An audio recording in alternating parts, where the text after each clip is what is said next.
तो इस जर्नी में सबसे अमेजिंग चीज क्या रही? अमेजिंग चीज ये रही कि हमने गिव अप नहीं किया। बिल्कुल। ओके। और अमेजिंग चीज ये भी रही कि अर्णव ने भी गिव अप नहीं किया। ओके। और अमेजिंग चीज ये रही कि हमारा बॉन्ड ना एक तरह से बहुत बेटर हो गया इन दिस जर्नी, क्योंकि हम कनेक्टेड रहे एक दूसरे से। क्योंकि बहुत बार ऐसा होता था ना कि आरव कहीं बाहर जा सकता था, like because he is physically fine, तो people would prefer to take him out और घूमने हो गया, कहीं कुछ भी in general. But I consciously made this decision कि अगर अर्णव नहीं जा पा रहा है तो Aarav have to understand that he will also have to skip some time in life. So मुझे उसके लिए भी उसको रेडी करना था, तो उससे हमारी बॉन्डिंग बहुत अच्छी हो गई। तो अब हम इंडिविजुअली है ना कहीं नहीं जाते, अब हम जाते हैं तो कहीं भी साथ में, नॉट में, मतलब buy one get two free with anybody. तो वो एक चीज है, और हम एज अ टीम काम कर रहे हैं। तो वो मुझे ऐसा लगता है कि अमेजिंग चीज है इन दिस जर्नी। ओके, तो भी बॉन्ड कैसा है इन दोनों का, अर्णव और आरव का? सी बॉन्ड तो सिबलिंग जैसा ही है, जो बेसिकली टॉम एंड जेरी का बॉन्ड होता है। ओके, बट देन मुझे ऐसा लगता है कि बॉन्ड वैसा ही होना चाहिए जहां आपको पता है कि अगर आपका भाई गलत कर रहा है तो you can point it out, और अगर आपके भाई को सपोर्ट चाहिए तो आप उसके लिए खड़े हो। बॉन्ड मुझे ऐसा लगता है रियल बॉन्ड वो नहीं है कि भाई तू गलत कर, it's okay. Okay, real bond ये है कि ये गलत कर रहा है, मत कर भाई, तुझसे गलत हो गया तो मैं तेरे साथ हूँ, बट तुझे करेक्ट करने की भी मेरी रिस्पॉन्सिबिलिटी है। तो वो बॉन्ड आई गेस हम काफी हद तक अचीव कर रहे हैं, और धीरे धीरे जब वो भी उनकी भी अपनी लर्निंग होगी ना, तो उससे भी हम लोग सीखेंगे। तो वैसे वो सिबलिंग वाली ही बॉन्ड है, टॉम एंड जेरी वाली ही बॉन्ड है आइडियली उन लोगों की। तो एक माँ के तौर पे अभी आप अर्णव के फ्यूचर को किस तरीके से देख रही है, मतलब क्या चाहती है कि वो जहां तक पहुंचे? सी फ्रैंकली स्पीकिंग है ना, मुझे ऐसा लगता है कि एज अ मॉम मुझे वो राइट नहीं है टू डिसाइड कि वो कहां तक पहुंचना चाहिए। ओके, ये डिसीजन उसका है, उसमें मैं जितना सपोर्ट कर सकती हूँ मैं करूंगी, बिकॉज फिजिकलिटी में he needs my help and support, तो मैं फॉर श्योर करूंगी। और मैं चाहती हूँ ना दोनों भी बच्चों के लिए, मेरे फॉर दैट मैटर, वो एक अच्छी इंसान बने।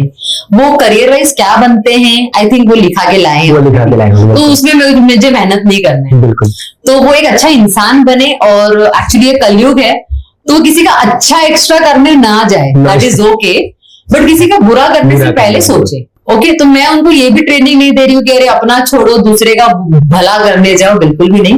कलयुग है भाई, no that training any more, but किसी का बुरा करने से पहले you have to give it a thought कि भाई इससे किसी का नुकसान होने वाला है, तो ये मुझे नहीं करना। आज के टाइम ये चल रहा है मैम, किसी का अगर आप अच्छा भी करने जाओ ना, सामने वाले लगता है भाई कि मेरी बजाने आया है, करेक्ट, कुछ सिचुएशन का फायदा उठाने आया है, इसलिए मदद कर रहा है, अपने फायदे के लिए आया है। Correct.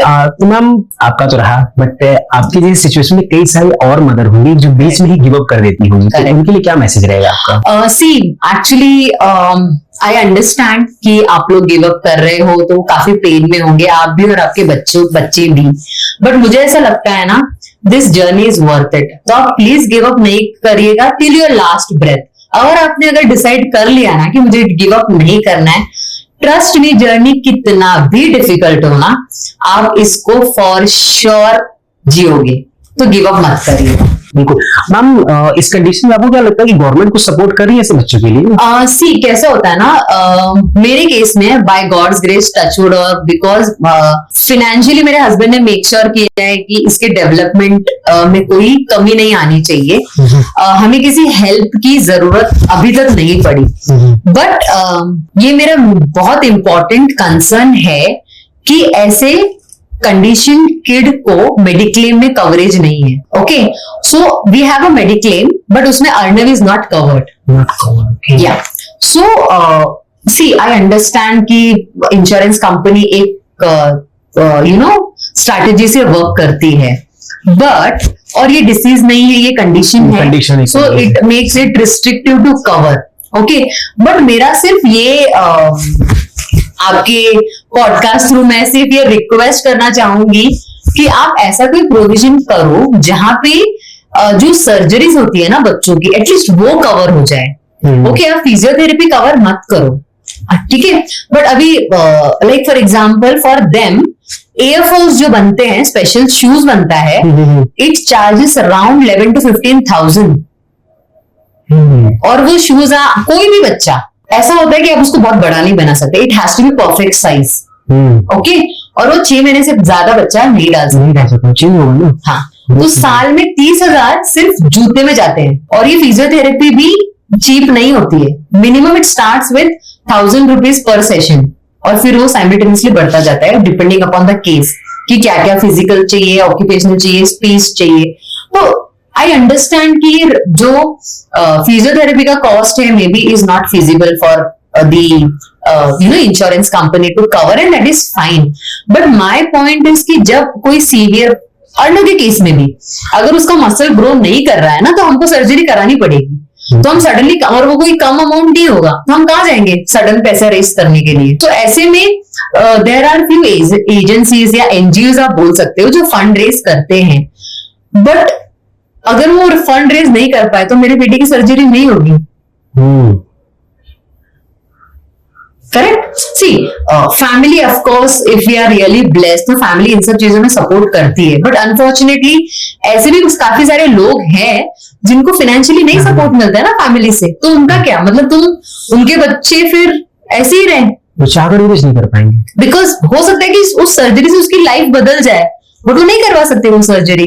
So that is what I think government हो गया, इंश्योरेंस कंपनी हो गया, साथ में आप मिलके, सी मैं ये नहीं बोल रही हूँ कि ये होना चाहिए, ये होना चाहिए, ये होना चाहिए, ये होना चाहिए, okay, because I understand her कोई कमाने के लिए बैठा है ना मार्केट में, चैरिटी तो नहीं करे, चैरिटी करने के लिए एनजीओ है, बट आप ऐसा कोई प्रोविजन करो जिसमें एटलीस्ट ये स्टार्ट जो सर्जरीज है ना वो कवर हो सके, उसका एक प्रीमियम फिक्स करो और वो पेरेंट पे कर सकता है, बिकॉज लमसम 5-10 लाख रुपए कहां से लाएगा इंसान। बट एग्जैक्टली कुछ दिनों पहले आयुष्मान भारत का एक कार्ड लॉन्च हुआ था, उससे कुछ बस आइडियली मैंने बहुत ज्यादा इसमें रिसर्च नहीं किया है फ्रैंकली स्पीकिंग, बिकॉज जैसे मैंने कहा ना कि इन द प्रोसेस हमें इतना बहुत ज्यादा ऐसे कोई एक्सटर्नल सपोर्ट की जरूरत नहीं पड़ी है by God's grace, but then any card या कोई भी आप कर रहे हो ना, इट इज अ डिपेंडेंसी। बिल्कुल ओके, अगर आप एक प्रॉपर मेडिक्लेम दे रहे हो ऐसे बच्चों को, so it is parents responsibility कि हम वो मेडिक्लेम ले, मंथली उसको हम प्रीमियम पे करें, और जब हमारे बच्चे को जरूरत है वो यूज करें।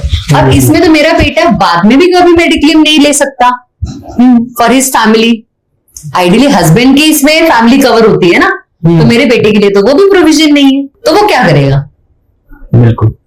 सो आई होप ये पॉडकास्ट कोई ऑफिशियल सुने and can help it out in their own way. Gap है जिसे फिल करना बहुत जरूरी है, बहुत जरूरी है। और ऐसे नहीं कि मैं ना और ऐसे नहीं कि ये केसेस बहुत मिनिमल है, there are vast cases of this conditions, आप सोच भी नहीं सकते हो। मैं फेसबुक में कुछ ऐसे चैनल्स में हूँ जहां पे हजारों पेरेंट्स हैं जो रोज हेल्प सीख करते हैं, जो बोलते हैं, जो चैरिटी में एक दूसरे से स्ट्रेचर्स वगैरह मांगते हैं, देते हैं, लेते हैं। That is because of this gap only ना, बट वो कितना सक्सेसफुल होता है आई डोंट नो, कितने लोगों को सपोर्ट मिलता है, हेल्प मिलता है, सर्जरी कर पाते हैं, हो पाती है, पता नहीं, नो आइडिया। सो ये गैप फिल होना बहुत जरूरी है इन देयर ओन वे, कोई प्रॉब्लम नहीं है, बट फिल कीजिए प्लीज प्लीज फिल कीजिए। बिल्कुल फील होगा अच्छे तरीके से, क्योंकि अभी मुझे भी समझ में आया कि हाँ ये गैप है। करेक्ट। और अभी कई लोग ऐसे जिनको ध्यान भी नहीं गया होगा, क्योंकि वो फेस नहीं करेंगे, फिर किसी से बात नहीं करेंगे जो इस चैलेंज को फेस कर रहा है, तो पता नहीं चल पाएंगे। करेक्ट। शायद क्या पता कुछ गवर्नमेंट के कुछ लोग काम कर रहे हो इस पे। करेक्ट। तो अभी हम आप कई सारी वुमेन्स होगी, उनके लिए आपकी क्या एडवाइस रहेगी? वुमेन्स के लिए सी मैं बहुत ऐसे कोई ग्रेट तो हूँ नहीं आइडियली जो एडवाइस या कुछ दे पाऊं, but as a women and as a mom मैं कुछ ये बोलना चाहूंगी कि एज अ मॉम आप है ना बेस्ट मॉम हो अपने बच्चों के लिए, तो प्लीज अपने आप को सुपर मॉम बनाने के रेस में मत जाओ। आप बेस्ट हो जो भी कर रहे हो अपने बच्चों के लिए, जो भी आपको जज कर रहा है ना प्लीज मिट्टी पाओ, ठीक है।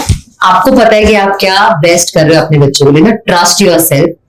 एज अ वुमेन मैं चाहूंगी ना, जब हम शादी करते हैं या इन जनरल भी मुझे ऐसा लगता है ना, एज अ वुमेन हम अपने लिए बहुत कम सोचते हैं, अपने चॉइसेस के बारे में, अपने लाइक्स के बारे में, अपने डिसलाइक्स के बारे में, अपने हॉबी के बारे में। तो प्लीज फोकस ऑन दैट। तो अपने आप से थोड़ा ज्यादा प्यार करो। सेल्फिश होना कोई प्रॉब्लम वाली बात नहीं है, सेल्फ सेंटर्ड नहीं होना चाहिए। So be selfish little bit, because इसी से आप अपने बच्चों को भी सिखाओगे कि अपने आप से भी प्यार करना चाहिए। So love your self. मैंने खुद ने भी अब ये साल से ये सब चीजों पे ज्यादा फोकस करना स्टार्ट किया है। मैं खुद अपने हॉबीज पे थोड़ा काम कर रही हूँ ये साल से। तो ये करना बहुत जरूरी है, बिकॉज अगर आप अंदर से खुश रहोगे ना, तो आइडियली बच्चे भी खुश रहेंगे। तो be a happy mom, don't be a super mom. Happy mom होना बहुत इनफ होता है बच्चों के लिए। So that is more than enough. तो ये कीजिए अपने लिए, खुश रहिए, अपना ख्याल रखिए। सब चीज अपने कंधे पे मत लीजिए। जो कर सकते हो अच्छे से करो, जो नहीं हुआ it is okay. No certification और authentication is required for anybody, because ये आपकी जर्नी है। सो प्लीज ये आप जीना, क्योंकि आप ही सर्वाइव करने वाले हो, कोई और आपकी जर्नी नहीं जीने वाला।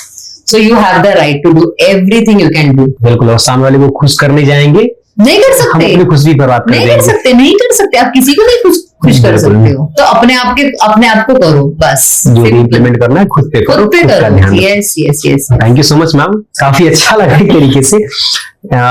मुझे स्टोरी काफी अच्छी लगी एक तरीके से।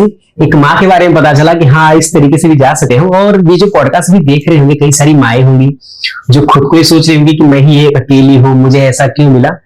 उनको भी काफी अच्छा लगेगा, उनको भी काफी स्ट्रेंथ मिलेगी, एक तरीके की स्ट्रॉन्ग वुमन और भी बनेंगी। बिल्कुल। तो एक एंड में हमारे ऑडियंस के लिए एक वर्ड ऑफ विजडम आपकी तरफ से। Again I don't know word of wisdom and all. मैं जो फॉलो करती हूँ या मैं जो सोचती हूँ या जो मुझे जिन चीजों ने हेल्प किया है ना अब तक जर्नी में डटे रहने के लिए या गिव अप नहीं करने के लिए, मतलब ऐसा कभी भी नहीं हुआ है कि मैंने हार, मतलब मुझे ऐसे नहीं लगा होगा कि बस हो गया। बहुत बार हुआ है ऐसा, लाइक अपने बच्चे को पेन में देख के, उसके स्ट्रगल को देख के, या समझ में नहीं आ रहा था कि क्या डायरेक्शन फॉलो करना है, ऐसे बहुत बार मुझे लगा। बट देन मैंने ना राजपाल जी का अगेन एक ललन टॉप में, वो शायद पॉडकास्ट में ही आए थे, तो उनको पूछा गया था, बिकॉज उनका करियर बहुत अपीलिंग नहीं रहा है, जो बेसिक स्टैंडर्ड होता है ना, तो उनको पूछा गया कि स्ट्रगलिंग पीरियड आपने कैसे कोप अप किया। तो उन्होंने बहुत अच्छी बात बोली कि स्ट्रगलिंग पीरियड, कौन सा पीरियड, मैंने तो कोई पीरियड में स्ट्रगल नहीं किया।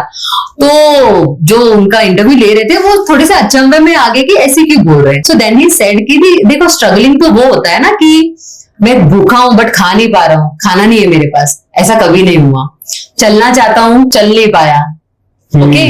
मैं कुछ करना चाहता हूं, कर नहीं पाया, या कपड़े खरीदने थे, खरीद नहीं पाया, ऐसा नहीं हुआ कभी। तो स्ट्रगल है ना इधर होता है। बिल्कुल। तो अगर आप ये सोचोगे कि अरे ये उठा के पीना स्ट्रगल है मेरे लिए, तो ये स्ट्रगल है। अगर आप ये सोचोगे अरे मुझे गर्म चाय चाहिए तो मैं गर्म करके पीऊंगी, मस्त मजा करूंगी, एंजॉय करूंगी मेरा चाय का सिप, तो स्ट्रगल नहीं होता है।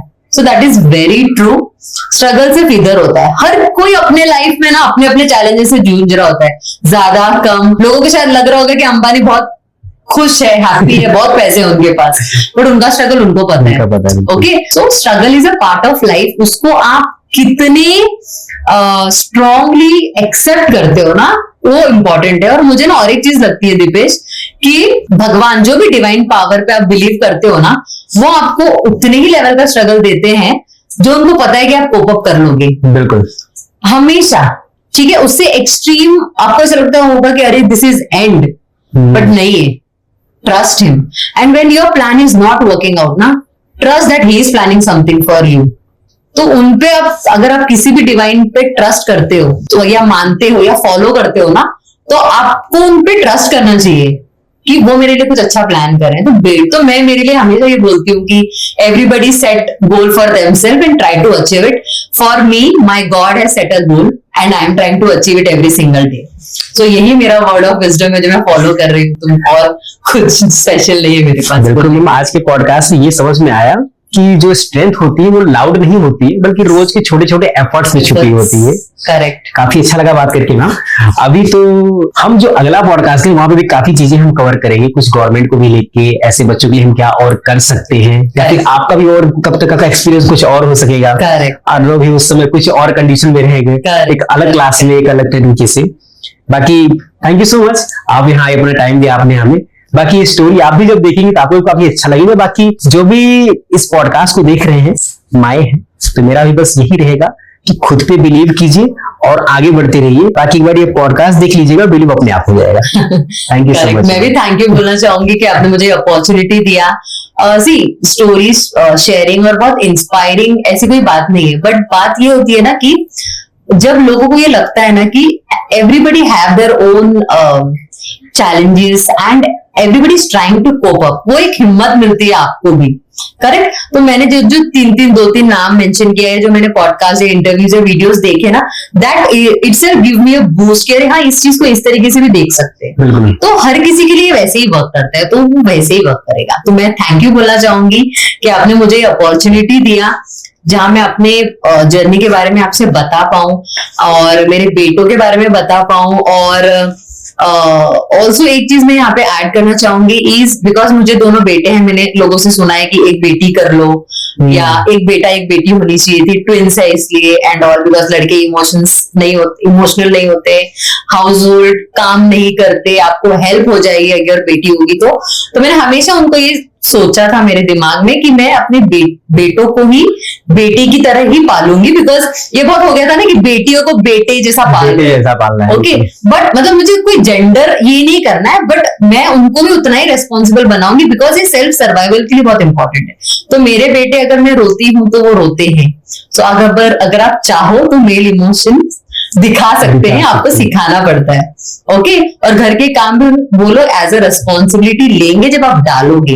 तो मैं वो डालती हूँ, और जैसे मैंने बताया कि मेरी इस जर्नी के एक यूट्यूब चैनल भी है, तो उसमें मैं ये सारी चीजों के बारे में वीडियोस डालती ही रहती हूँ, about my thoughts and everything. So आपको डेफिनेटली देखिएगा, मैं चाहूंगी कि आपके व्यूअर्स वो देखिए, मुझे फॉलो करें अगर मेरी जर्नी अच्छी लग रही है तो। Once again thank you so much Deepesh for this opportunity. और एक बात और मैं कहना चाहूंगा आपके लिए भी कि अगले पॉडकास्ट में मैम तो बैठेंगी ही, साथ में हमारे साथ अर्नव और आरव भी बैठे।